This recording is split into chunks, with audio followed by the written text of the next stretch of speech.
Thank you, Mr. Chairman. For the record, Paul Niedzwiecki, Executive Director of the Cape Cod Commission, and ready to baptize the Cape Cod Regional Wastewater Management Plan. So this is its first viewing, and it's been changing up until about 5 minutes ago, so you'll bear with me as we go through the PowerPoint presentation.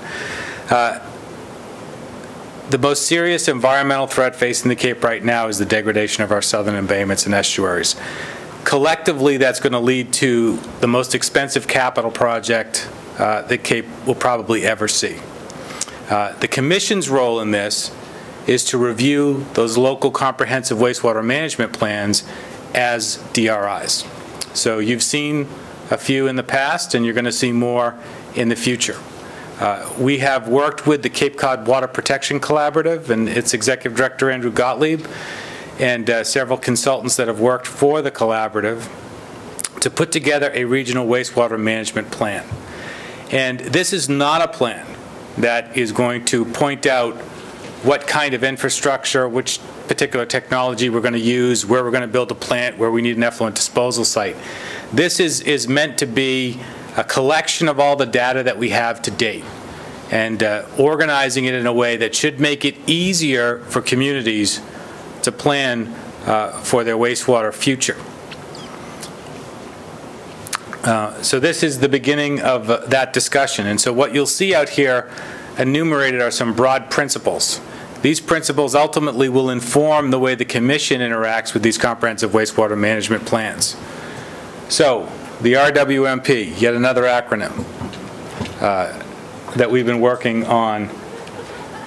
So the environment is our economy. Anyone who knows Wendy Northcross at the Cape Cod Chamber of Commerce knows that she points this out all the time. And that's the importance. That's how important this wastewater discussion is. This is the map that I like to lead with because I think it's the most important map. This is a map of all the watersheds on the Cape.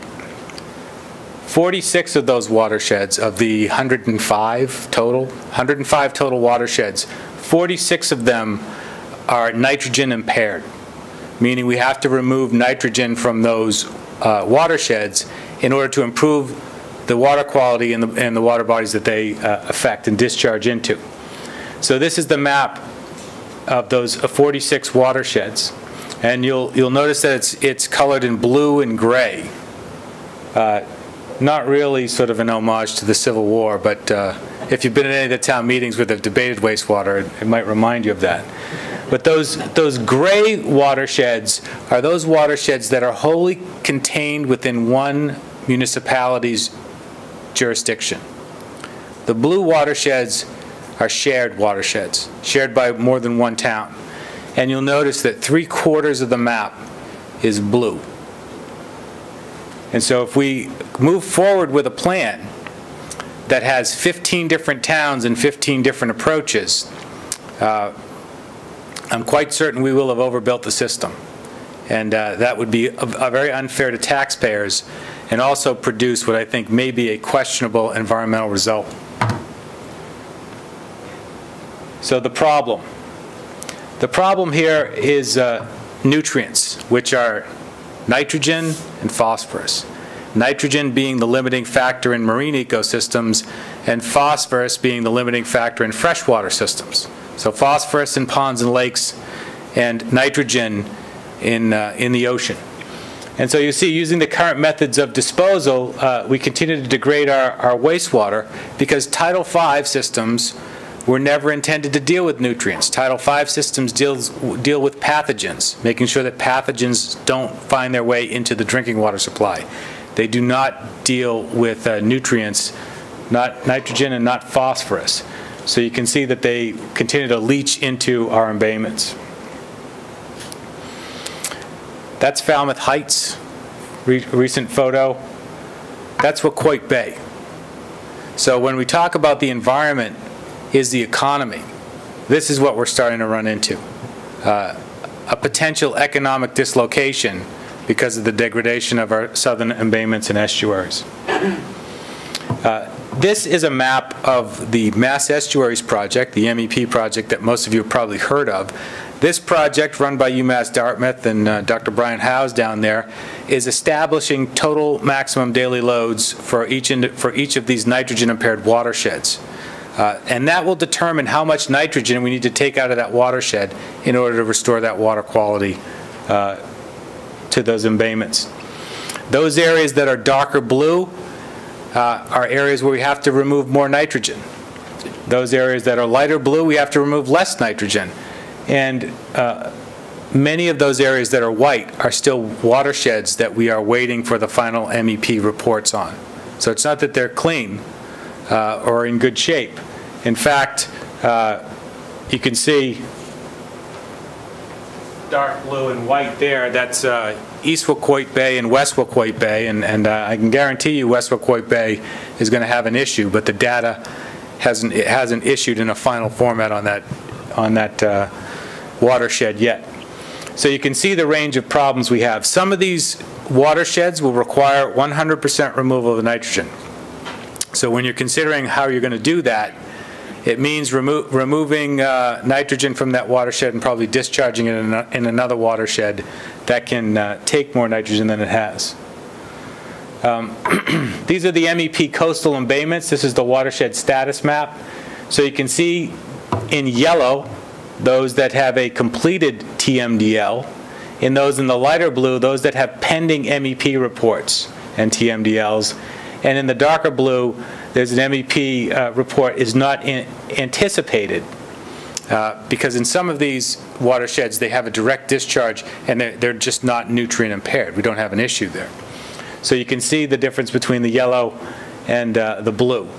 Now, most of the watersheds that we're most concerned about are on the southern part. They're on Nantucket Sound. And many of those watersheds have been completed. They were prioritized first. The nitrogen loading issue on the north side in Cape Cod Bay is less.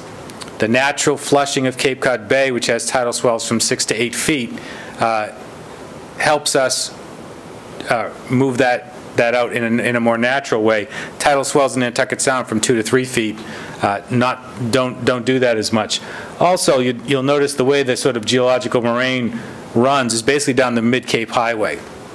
To oversimplify how the water flows, if you pour something into the ground south of the Mid-Cape, it runs into Nantucket Sound. You pour it north of the Mid-Cape, it runs into Cape Cod Bay. So a lot more of the population on the south side there. So the plant. This may be familiar to commission members because it fits into our OGSM strategy. So the objective here is to restore these degraded water bodies through a regional nutrient management policy promoting appropriate infrastructure and growth management mechanisms while protecting taxpayers from unnecessary costs. And that has to be part of the charge here going forward. So that's our objective, and the goals really are integrating these four policies here that deal with the environment, affordability, infrastructure, and growth management. So this is how they line up with our policy. On the environmental side, we want to make sure that we have a science-based nutrient management program. The MEP project is going to give us the science. They're going to give us the TMDLs. If those load limits are good, and they are, and we know that they are good, that will allow us to build the least costly, most effective system around. If we did not have the TMDLs, and we got to the point where enforcement was happening from the state DEP or from the federal EPA, we would be guessing at how much we'd need to remove. Those estimates would undoubtedly be conservative, leading to, again, overbuilding the system. So that science-based approach is extraordinarily necessary to make sure that we're doing this in the least costly way possible. And a measure for whether we have a science-based nutrient program will be to complete comprehensive wastewater management plans so that every town has a CWMP. The affordability goal is with a strategy to utilize existing infrastructure. It simply makes sense. We have certain towns on the Cape, Falmouth, Barnstable, Chatham, Provincetown, that have significant existing infrastructure. And so we should build on that infrastructure. And in other towns like Mashpee, where they have more of a decentralized approach, or a clustered approach, we should be building on that infrastructure. That clearly is one of the more affordable ways to approach what we're doing. And in order to make sure that we're doing this, we want to promote town plans that look at shared infrastructure. So how are we going to deal with these shared watersheds and make sure that neighboring towns are working cooperatively in a mutually responsible way to make sure that the appropriate amount of nitrogen is removed from that watershed. The third piece is infrastructure. We want to limit infrastructure in order to limit the cost. We do not want to overbuild the system. Beyond having negative impacts on the property tax base and the people that have to pay for that, overbuilding the system potentially leads to additional and inappropriate growth on the Cape, which is something clearly the Cape Cod Commission is not in favor of.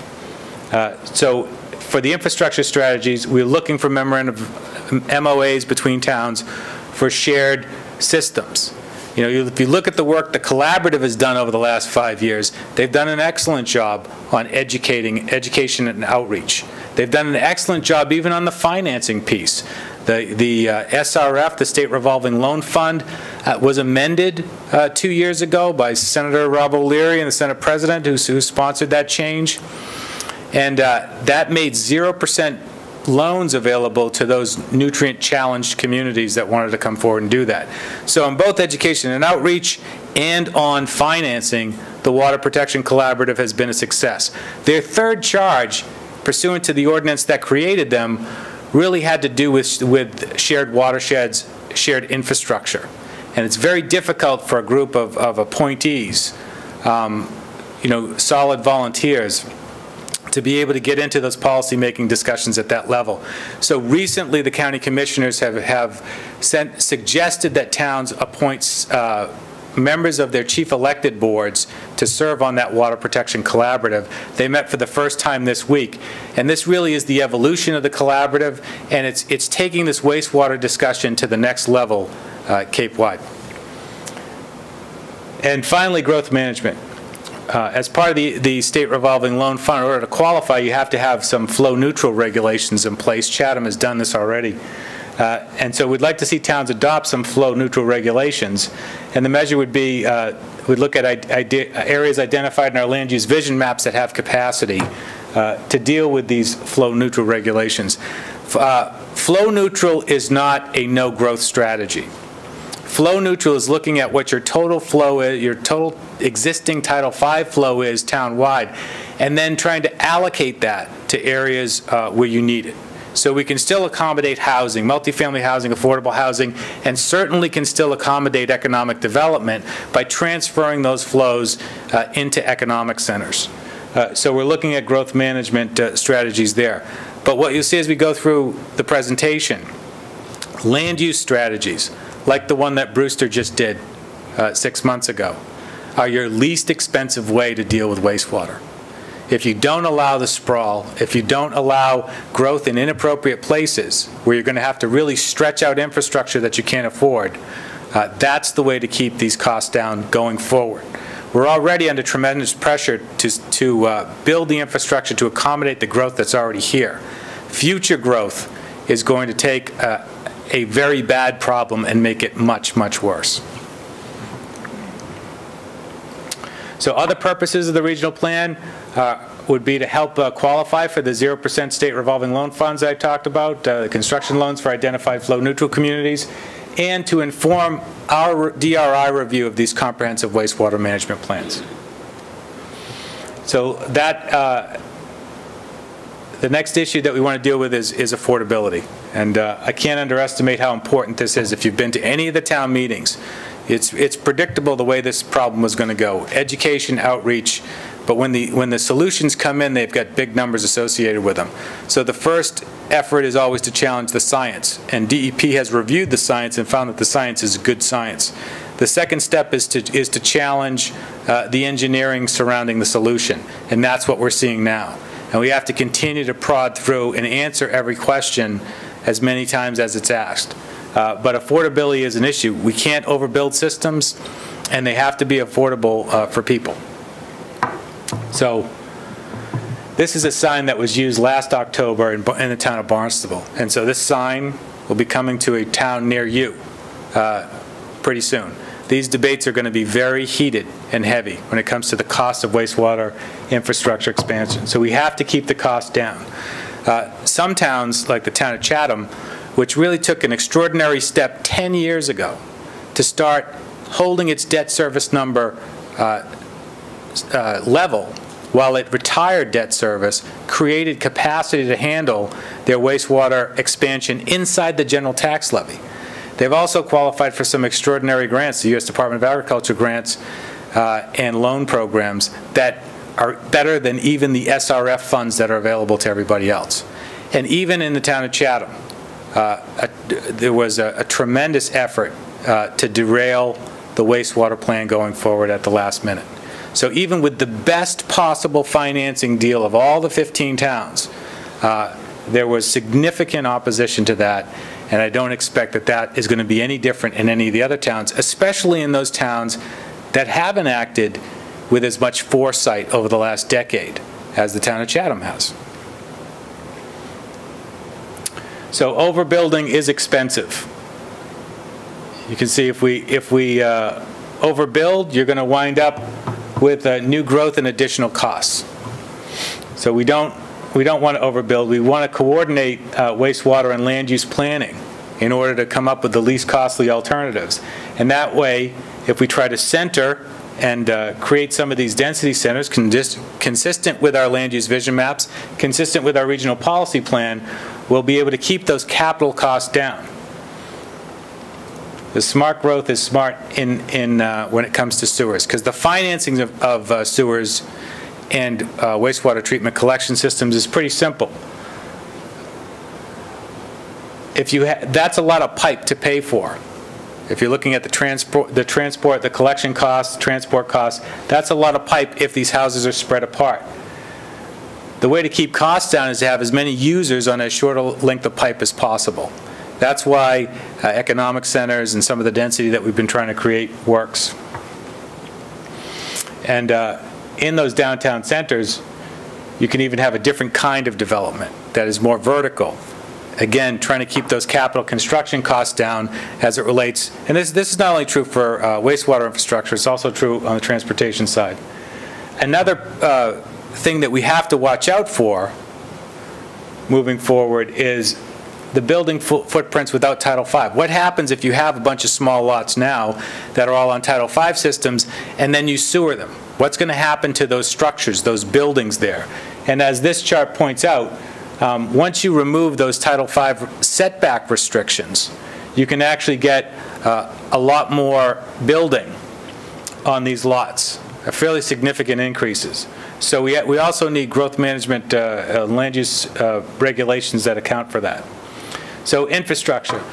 The elements of a typical wastewater management system are collection, transport, treatment, and disposal, with most of the costs associated on the collection side, although disposal is no picnic either, especially when you have to locate new effluent disposal sites. So there's a mix of systems that is going to be appropriate on the Cape. And there is a new study that's been put out by the Water Protection Collaborative, and it talks about large systems versus small systems. There are many folks on the Cape or many people who believe that there's one kind of system that can solve all of our problems. Some little telephone booth you can put in your backyard, take all the nitrogen out. But I think we all recognize those kinds of sales pitches when we hear them. The study that's been commissioned looked at the most cost-effective ways to deal with this. And what we have to keep in mind is we need an approach that is watershed by watershed. And the particular technologies that are going to use, whether it's your conventional Title V system here, a cluster system, a satellite system, or a centralized system, is going to depend on the situation on the ground in that watershed. Where you have density, centralized collection might be the least expensive way to go. Where you have 2-acre-plus zoning, centralized collection is not going to work. And so our regional wastewater management plan does not favor big pipes over small pipes or any particular system. In fact, it recognizes that we're going to have to use all of these. It goes beyond that in recognizing that 60% of the households on the Cape are probably going to remain on Title V systems. So we want to be clear about that, because that aspect of the debate, this challenging of the engineering, is also heating up on the local level. So wastewater management approaches. For example, this is, what are we calling this? Fake world. So welcome to fake world, where you have 3 hypothetical towns and an ocean. And what we're overlaying here is a fake watershed. And then you look at sort of the development pattern in the towns, where you have high-density development, roads, and some individual houses spread throughout here. And then you have existing cluster and residential activity and a school. And then you overlay the existing commercial development. And then you put in a golf course, because it is, although it's fake town, it is supposed to be on the Cape. So everybody's got a golf course. And then some planned development that's come in over the last decade or so. So what you would do is we would look at how to approach this project from what types of technology one might want to use in building infrastructure, and centralized treatment probably works best in that dense downtown area, and probably in that little area that's right on the coast there, that's in proximity to the other centralized area, and we can connect them. So that centralized treatment probably makes sense right there. Out in Town C, in that planned development out there, we're probably looking more at satellite treatment. So the situation on the ground in the watershed is dictating what sort of technology we're going to use. And then in these other residential areas, maybe the existing cluster treatment would work. And then in the planned developments, additional cluster treatments would work there. So you can see how the different technologies are going to be used here. And then individual treatment happens everywhere else. So the darker area would be those areas where you'd still use a Title V system. But you can see where cluster systems, satellite systems, and centralized systems all come into play when you're looking at a particular watershed. Now, if we take it one step further and look at how these 3 towns should be cooperating with each other, we put the watershed back in.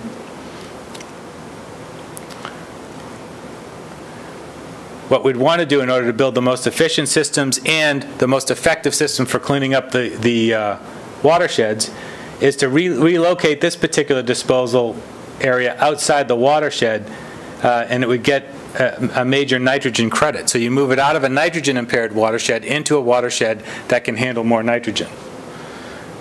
For example, here, you could have the joint use of a disposal area, and so you could save land and operating costs between municipalities. And you could also reclaim some of that area. So here, regionalizing wastewater treatment plants save operating and capital upgrade costs. Again, savings for neighboring communities working collaboratively. On the golf course, we can reuse. We can use some natural attenuation out there to save land and get nitrogen removal credits by maybe spreading it around on golf courses as they do in other states. And then here, planning disposal area outside the watershed saves the wastewater treatment plant upgrade costs, and again gets nitrogen credits going forward. So, one last one, joint use of disposal in this area saves, again, operating costs and land costs. And a fertilizer control program back on the golf courses produces additional nitrogen reductions there. And then the dark green area is an area where you can look at existing sort of Title V systems that would remain robust. So you can see as we run through the graphics here that the cooperation among towns as it relates to shared infrastructure saves money, and it makes sense. So with the optimized plan, major areas only need a Title V system. And that's really where most of the substantial savings is going to come. We can keep as many people as possible on Title V systems while cleaning up the watersheds. That's the best case scenario from a cost perspective. So growth management, as I mentioned before, the least costly way to deal with wastewater is to not allow inappropriate growth to happen. So benefits to shared wastewater systems. These are our density maps. When we get into growth management strategies, because the financing of wastewater is all about density. Which technology we're going to use is all about density too. So this is what our GIS department has done, put together these density maps so we can think regionally about opportunities to cooperate. These are density indicators. Those little red circles there are unsewered commercial property across the Cape. That's unsewered residential property.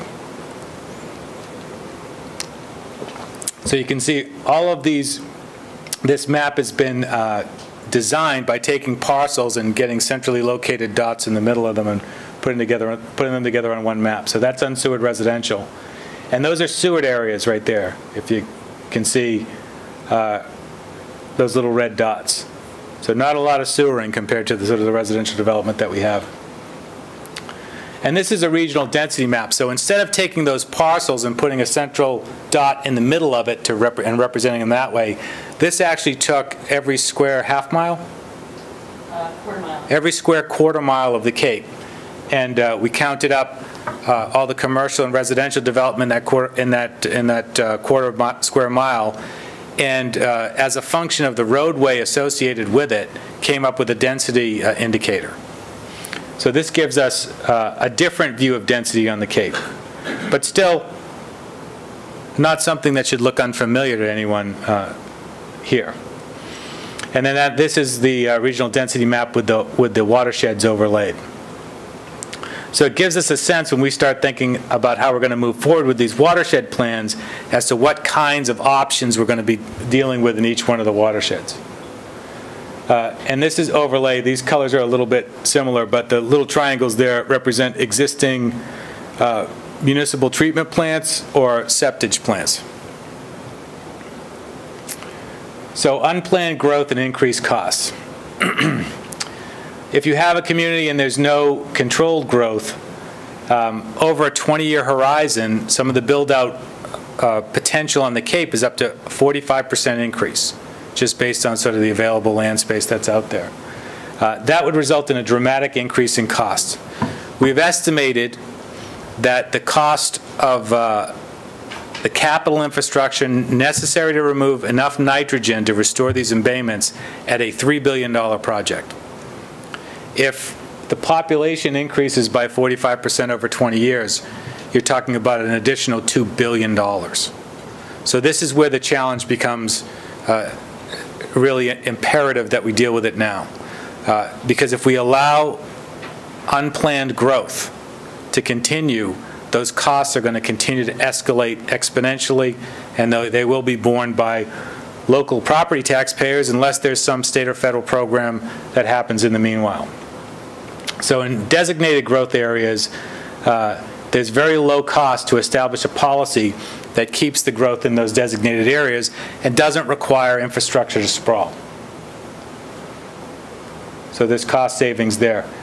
And so the coordination with the regional land use planning objectives is necessary. So these land use vision maps are already looking at resource protection areas, economic centers, village centers, industrial service and trade areas, and trying to find those areas where density makes sense, to allocate flow to those areas ultimately.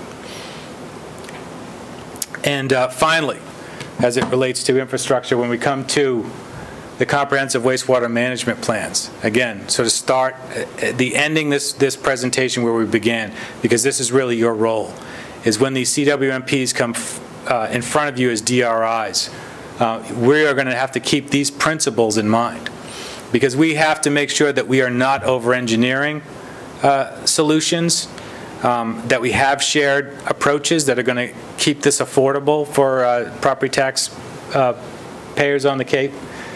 But we have 15 towns that are in 15 different stages of planning as it relates to wastewater. So these are all the towns here and their progress. So those that have the darker bands with the final EIR and a DRI are those communities that are done with their comprehensive wastewater management planning. And so really, it's Provincetown and Chatham to date.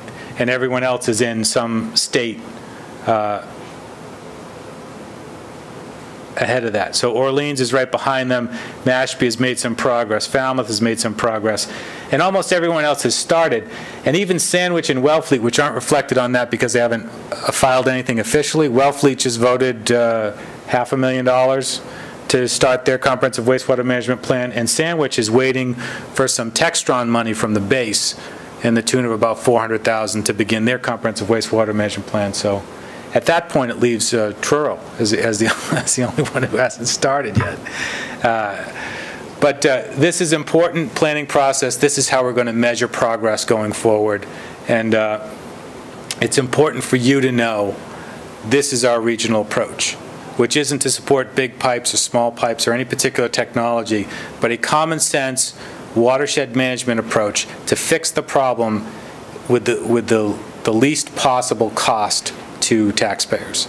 And that's our charge, and that's what we're going to try to do. So we will be working on this regional wastewater management plan, using these density maps, and taking them out this summer on a little road show.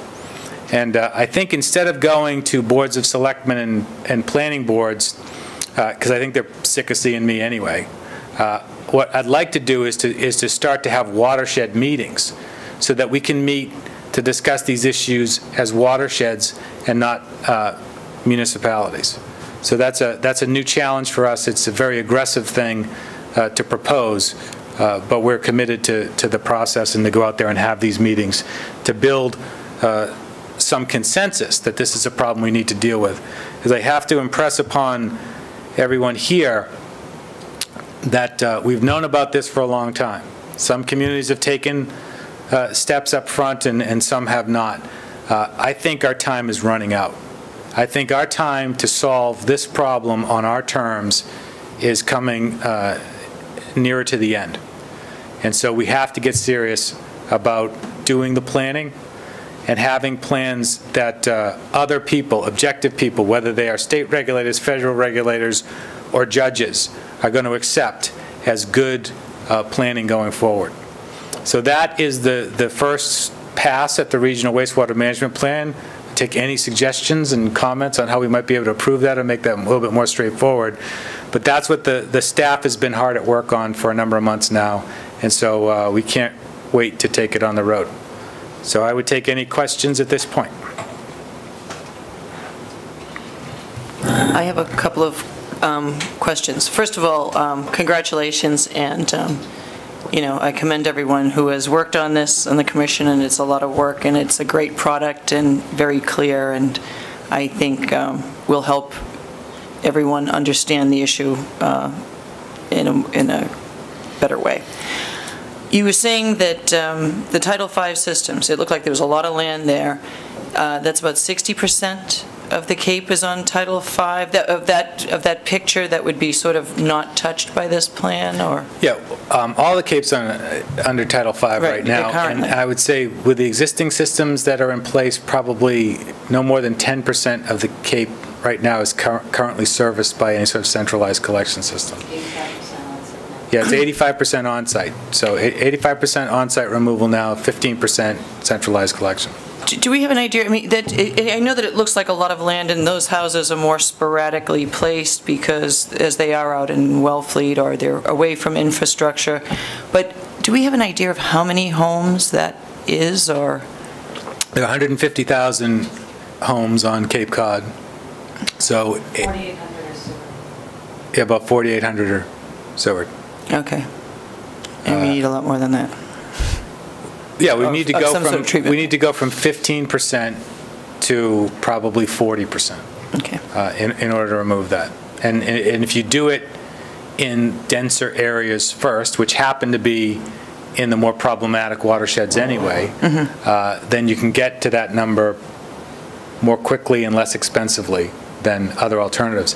The number, because we have taken a look hypothetically at what it would take to sewer every house on the Cape.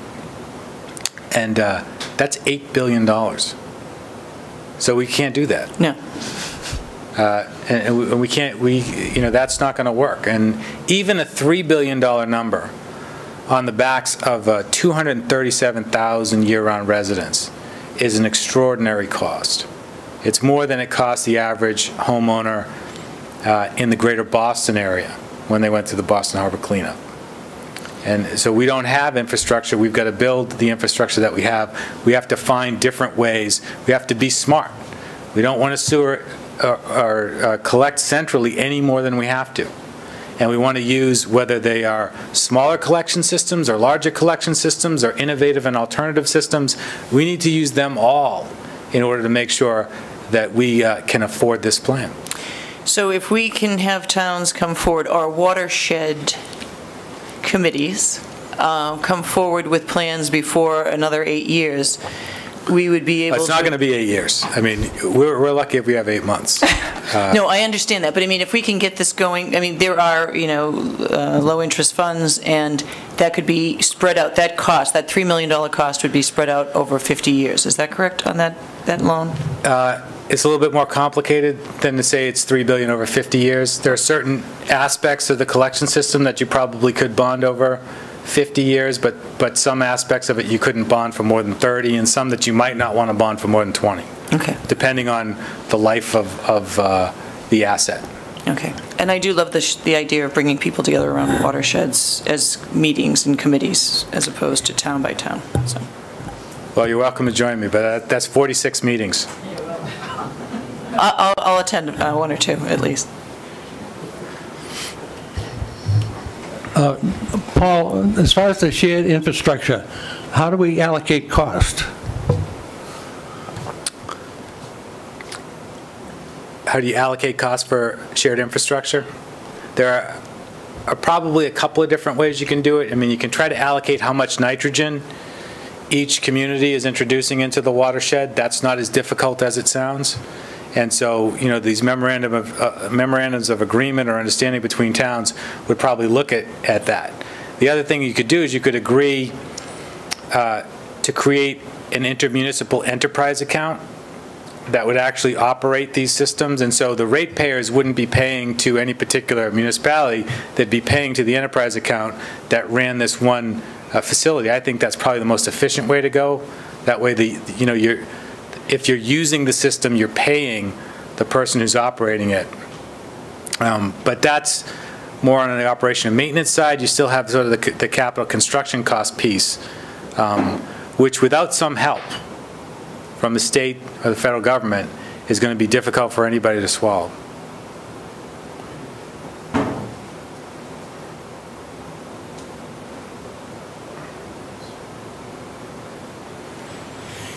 Given the varying stages of the plans, how do you propose getting the sense of cooperation across? For example, Orleans, as you know, is on the verge of doing something, but our neighbouring towns simply aren't. And effectively, whilst the watershed idea is a good one, effectively it all comes back to it's got to go through the Orleans town meeting. You're right. And it's a good point, because Orleans has really been a leader in a lot of this. And even if you look back 4 years ago, I can remember that there were communities that were still coming reluctantly to these solutions. And that border skirmish between Brewster and Orleans is a couple of, 350 years old anyway. So, but I sense that things are improving and that there is more cooperation. But ultimately, Peter, if we can't, we can only be out there trying to facilitate this. So to the extent that we review a comprehensive wastewater management plan and we really feel like there's been no effort made to reach out to other neighboring towns, to include them in the process, we might have some input there. But I think what's going to force it is sort of, it's difficult to get this through town meeting. I mean, it's difficult to get a library through town meeting. It's going to be difficult to get any sort of centralized collection system through town meeting. But if the towns can't act on their own, somebody else is going to act for them. And so you can not vote it at town meeting, but that doesn't mean it's not going to happen, and that doesn't mean you're not going to pay for it. It just means you've abdicated your seat at the table in a big respect. You're taking a big gamble that you're going to be successful in a lawsuit. I was actually looking at it more from sharing facilities and infrastructure problems, because I know that well, obviously it's a good idea. I know we want to do it, but nobody else is at the stage around us of being able to say, well, yeah, I think we can share this sort of area. I think the way to do that is what we're trying to do is just focus in those shared watersheds, understanding that the development of these plans is all up to the towns and the municipalities, but trying to force some discussion on how we're going to deal with shared watersheds. I think this plan and going around and doing these watershed meetings is really setting the table for that discussion.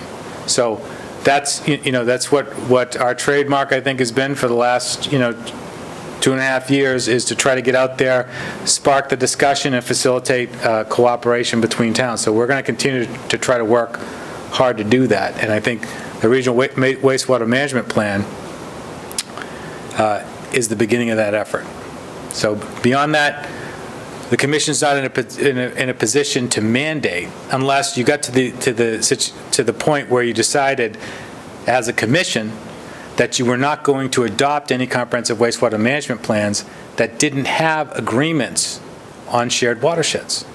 But again, potentially penalizing those communities that are doing the right thing because they can't get an agreement with a community that isn't ready to do that yet. So it's still a thorny issue. Microphone, please. One of the things that in Provincetown we fell into is what we refer to as a checkerboard. Yes.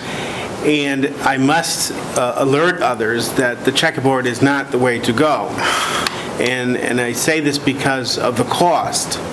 Because there were certain properties that were red dot delays, we'll call them, because that's what they refer to, that didn't have to hook up or start their betterment until their system failed. And that was an agreement basically that happened through town meeting in order to get the sewer in. And that's basically what happened. However, 8 years later, we're realizing that's cost the system over $1 million in delayed revenues, both betterment and also the cost to run the system. So that's very, and I know there was others that looked at that as a good way to do things, but I can say from a town that had done it, that is not the best way to do it. And so a suggestion to other towns who may be having this conversation is they really got to look at that carefully because there is a very expensive side of that. The checkerboarding option, that plays right into the finance, because what checkerboarding will allow you to do is to run a long pipe and not hook up people along the way.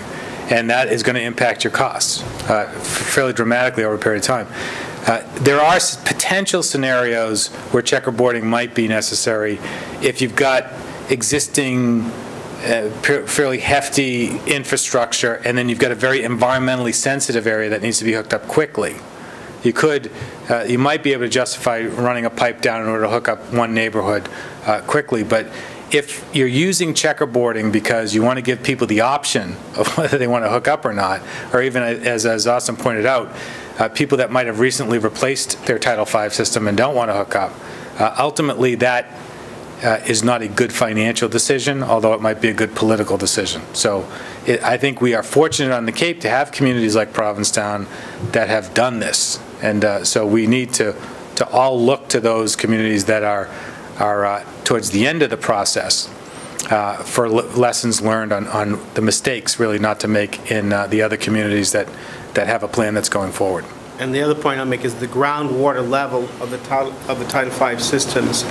That number itself, we've seen areas where the groundwater level has risen, which then in that little bit of a calculation in relatively short time, we're talking 8 years, relatively short time where a level has risen in different areas, can cause a whole system to change the focus of what needs to be done.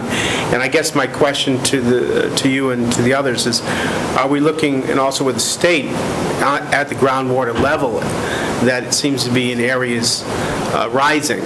And so that's really going to, when you're talking about the nitrogen and you're talking about Title V systems, that changes the whole equation now for some areas that may have been just on a borderline at one point. And we have areas that were borderline that now technically are moving to another area. So that was just two things that came up to me on this. No, very important.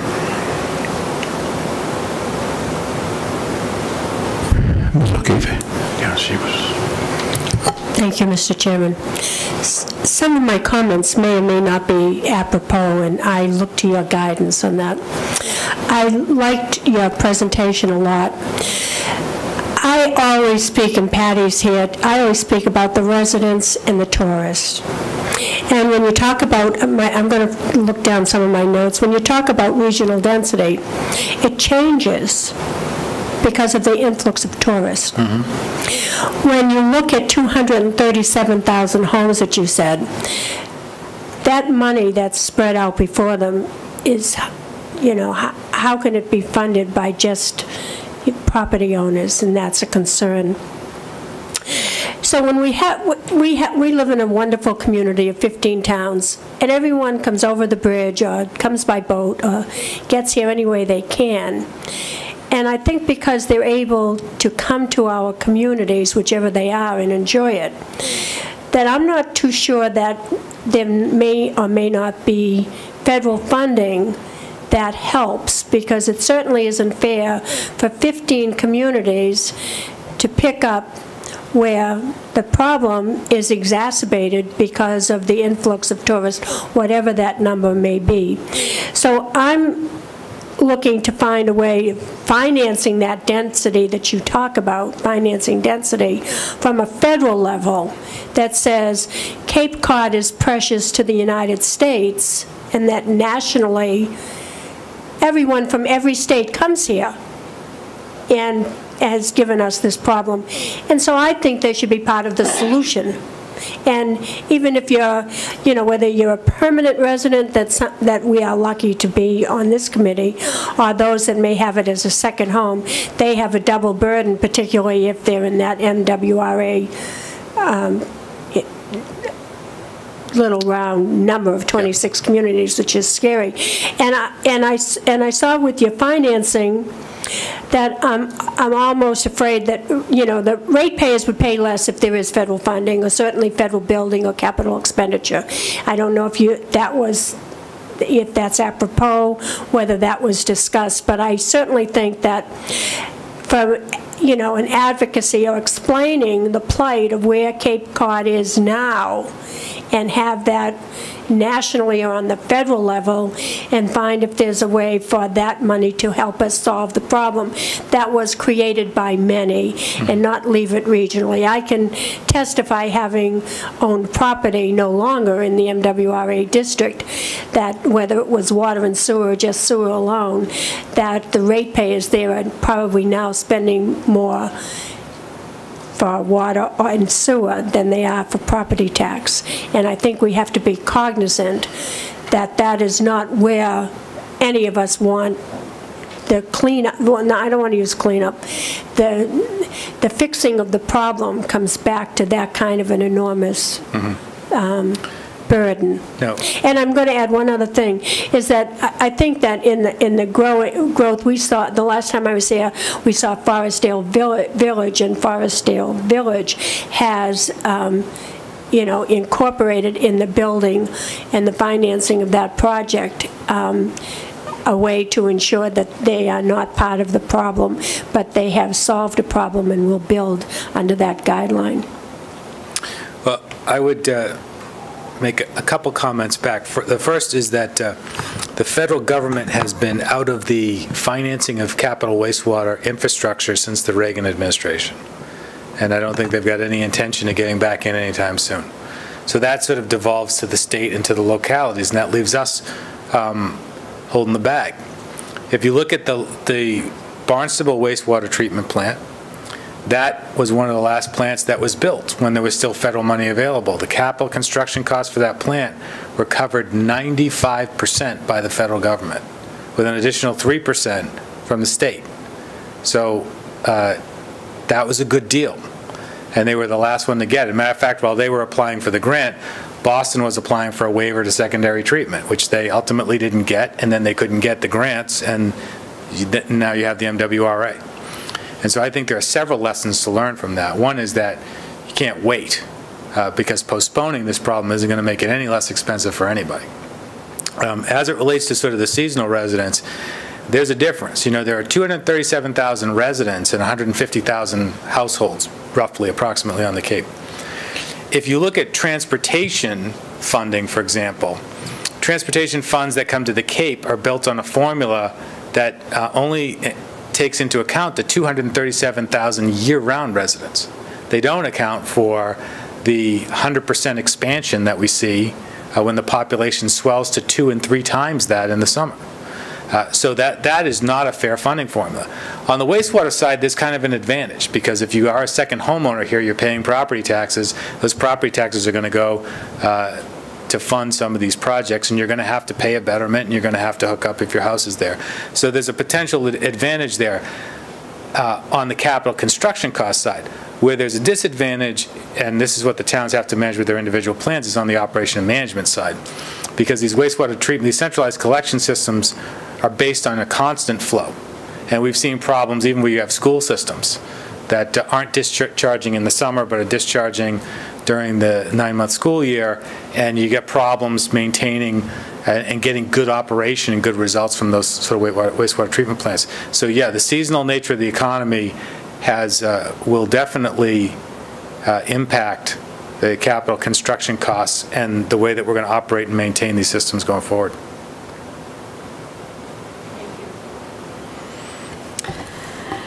Is the state going to allow the Cape, if not other areas, any leeway in requirements for upgraded systems for 40B projects? Right now, they're held to Title V, and they can go anywhere in the town where there's land, and we have no way of requiring anything. Is that going to change? There's no discussion that I know of on the state level Because that that's being makes discussed. one heck of a difference in growth spurts or growth in areas where it shouldn't be. And I don't know if the commission can help towns come up with ways to work with this so it doesn't happen. The environmental bond legislation actually mentions affordable housing. Yeah. And allows it. I think the short answer to that is, Elizabeth, is I think the state is concerned as to whether there will be a 40B after November or not. Because that's on the ballot in November. So they're focused on that. That has, in some discussions around some land use planning reform activities, made them a little bit more pliable on issues like that. But we'll take that under advisement and see if there's some way we can fit that into some of our discussions with DHCD and others. Okay, I had one other question. Is the state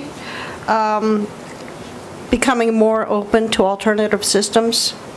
Because there are a lot of other things to do besides piping and Title V's, and there are systems out there, but if the Board of Health won't approve them, or the county doesn't approve them, or the state recognizes them, there are systems that would make a big difference, especially to nitrogen removal.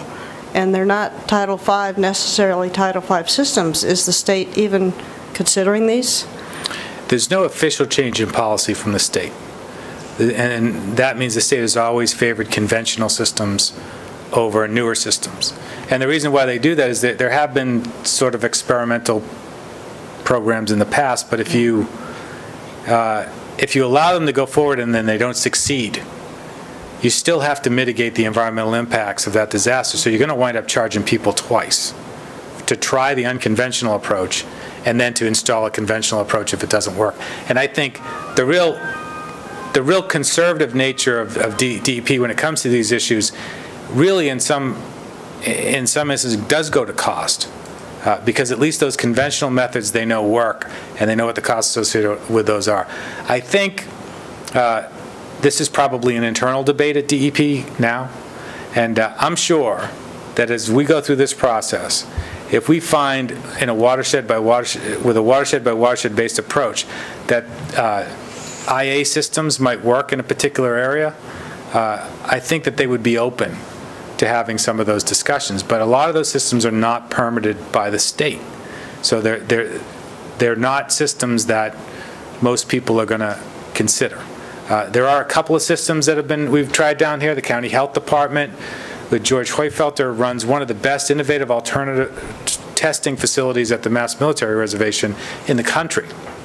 And so we have very good, very current data on all of these systems.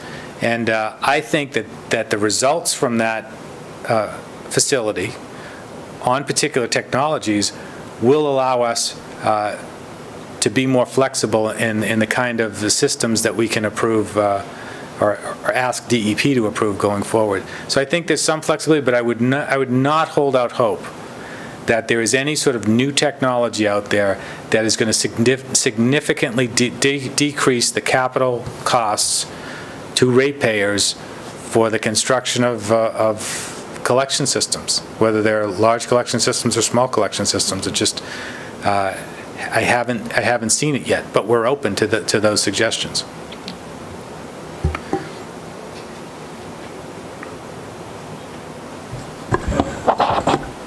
Mr. Chairman, if I could. Oh, I'm sorry. Thank you, Mr. Chairman. Paul, I'd like to congratulate you and the staff on this PowerPoint presentation. It's really well done. Is it possible that this presentation can be given to all of us as well as town officials, even though your plan is not to visit the Board of Selectmen or planning boards? I think it would be worthwhile. You mentioned that you are going to conduct watershed meetings. What's your thought on doing that? Who are you going to reach out to? You're going to reach out to people within town government, or are you just going to say, hey, why don't you all come and see me Tuesday at 8? Yeah, I mean, I'll correct a little bit. I'm going to have to go back to the boards of selectmen whether they like it or not. So we will be coming back. But I think these watershed meetings are going to be important. And I think what we're going to try to do on the regional level is to reach directly to those people in their homes and invite them to a meeting in their watershed to discuss these issues. And it will be the first time that we've done this. So we're not bypassing the towns on purpose necessarily, but I think this is an important enough issue that we need to have a direct conversation with those people that are most affected. And I think they might appreciate having that kind of direct impact with their regional entities, to have that discussion on that level, because I think a lot of people feel like sometimes everything runs through the town, and sometimes the town feels like they're being over-engineered by their consultants. And I think if we approach this in a common sense and fact-based way, and we're cutting out all the middlemen out of this discussion, I'm hopeful that that will produce results. I think, or at least I hope, the majority of people recognize that water runs in its own way and does not respect any boundaries, which is why having watershed meetings makes a tremendous amount of sense. An 8-month timeline is kind of scary, so it seems like you're going to have to accelerate this very quickly. And considering that, one of the things that I think really earns great respect for the Commission is the technical expertise that you're able to provide all 15 towns. There may not be communities that are willing to enter into any sort of sharing agreement unless they have some kind of concept of what that agreement might look like. So I would suggest having almost a memorandum of understanding template where they could check off what they felt was beneficial. I think something else that also would be helpful is listing the amount of monies that are available and what their timelines are. I mean, we were very lucky in Chatham that we were, as you were able to say, get the agricultural monies.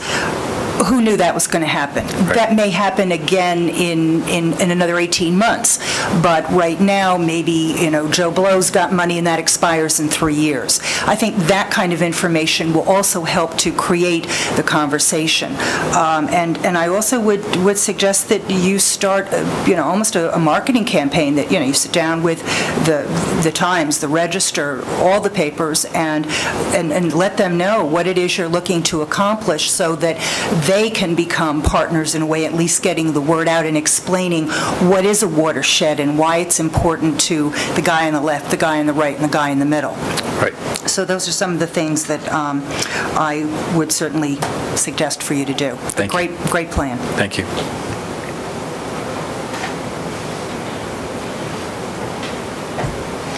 Paul, thanks very much for the presentation, and the staff. Excellent work. I think... I just had one question. Am I mistaken, Paul? Hold on. Hold it.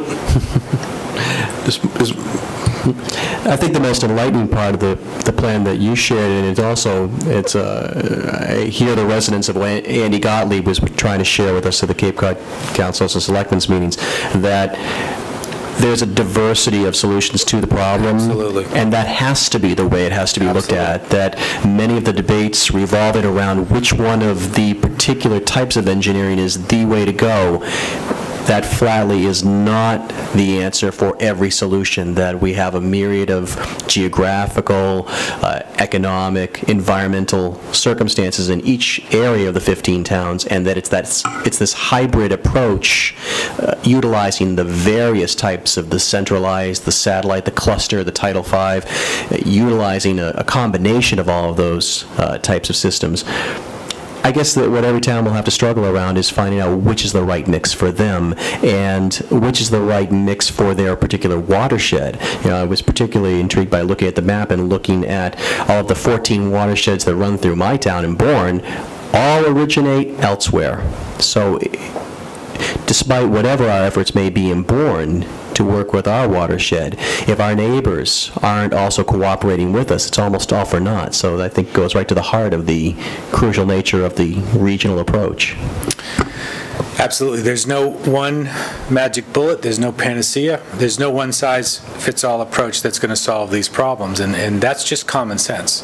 What is frustrating in the debate is that it's become so polarized already, that, you're either with us or you're against us, and it's, that's not the way that we're going to solve the problem, and it defies common sense to think that any one technology is going to be the answer here. And even some of the things that have been mentioned are viable alternatives. I mean, we could use, if we made everyone on the Cape use a composting toilet, we could solve the problem much less expensively. But you tell me how we're going to do that, If we used, there are different technologies out there. Some of them require cultural change, some of them don't. But we have to have a plan in place, I think, very soon, or else we're going to be in some serious trouble moving forward. So it's not a one-size-fits-all approach at all. But every technology that we have displayed here, all four of them, are going to play a significant role. And it's technology that's going to play the most significant role is still going to be Title V. And I think that's what a lot of people are missing in the discussion. And unfortunately, I think when debates get polarized, there tends to be a lot of misinformation that floats around. So what we're trying to do with this presentation here is to get to the point where we can have a factual discussion and not an emotional discussion, and start at a very elementary level and try to promote this discussion in the watersheds in a way that will inform people when they go to town meeting. Paul, am I mistaken, or is there some kind of a symposium seminar coming up this Saturday? Saturday at Mattakese Middle School in Yarmouth, there will be a wastewater forum. Do we know the title of that? Yeah, wastewater. Basically. But it's an all-day forum, and there are going to be a lot of great speakers there. A lot of them are going to be from the state, so you'll be able to hear from the state what their perspective is. A lot of experts, some consultants, some engineers, and I will be there in the afternoon. So you'll hear varying views on how we're going to approach this problem. I believe that one of the subjects they were going to address was costing out the final cost. Yeah. A lot of focus on Saturday is going to be on how much do these systems cost, and the report that I referenced earlier from the Water Protection Collaborative, is that available online yet? It is available online at capekeepers.com. And that really breaks it down to how much it costs to remove a pound of nitrogen from a watershed using any number of different methods of removal.